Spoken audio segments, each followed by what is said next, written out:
Hello everyone and welcome back to At the Peak, where we talk about all things family, fitness, home training, kettlebells, hiking, wild camping, dogs, all the good stuff. Today we're going to talk about hydration and a common issue that I see with quite a few people is their electrolyte balance, right? So it's not necessarily, we'll just jump straight into it. It's not necessarily the water that's going to rehydrate you. It's the electrolytes in there that provide the minerals and nutrients that you need to sort of rehydrate your muscles and your body and your brain and everything like that, and all the transporters that are keys with it, right? Okay.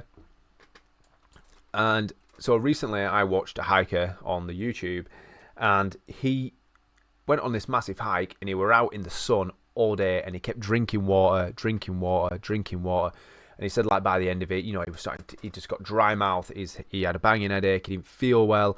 He was so dehydrated, and no matter how much he drank, he couldn't rehydrate himself, right? The mistake here is that he's absolutely diluted his electrolyte balance down to absolutely nothing. He needed some food and some nutrients, some minerals, some salt, to get his sodium, his potassium, his magnesium, his all these levels back up, back up to where they should have been. And coconut water probably would have been ideal. So let me explain to you quickly what happened there in his video, right?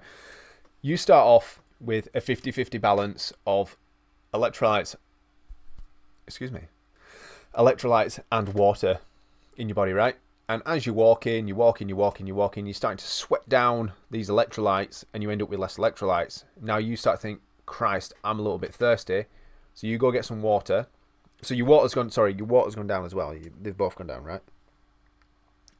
They've both gone down. You've got a very low level of electrolytes and water. You need to rehydrate. You take a load of water and you fill up your water.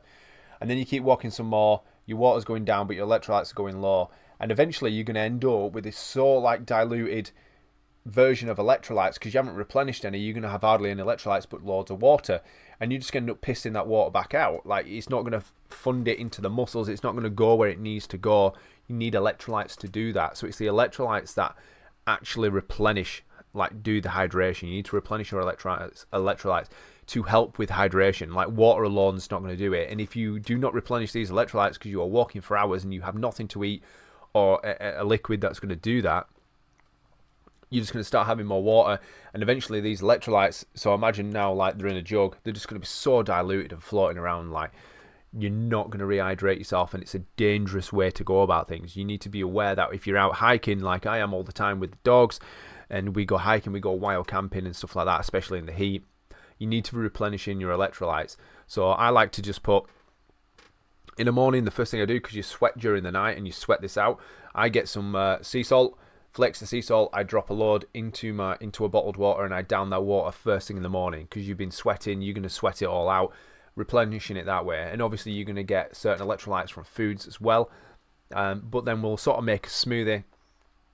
We have coconut water in it, some coconut oil, we have salt, we have bananas for potassium, and I said that really weird and I don't know why.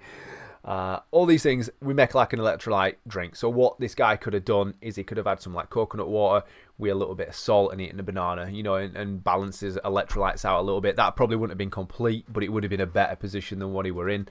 So when you're out hiking, guys, and you're doing things like this and you start to get muscle cramps, you start to get dehydrated, it's because your electrolytes, the amount of water that you're going to have is not going to replenish that. You need electrolyte, you need some substance, you need something in there. Coconut water is an amazing electrolyte drink, but it can taste rank. So finding ways to make it taste less rank is going to be ideal. Making a bit of a fruit juice smoothie, blending up some coconut water, bit of salt, some fresh pineapples and stuff like that, and some kiwis, and making a fruit juice smoothie to take with you, and putting some ice in there and things like that are probably going to help you to replenish some of those electrolytes on a long hot hike. So that's it for this one. Any questions, as always, let me know in the comment section down below.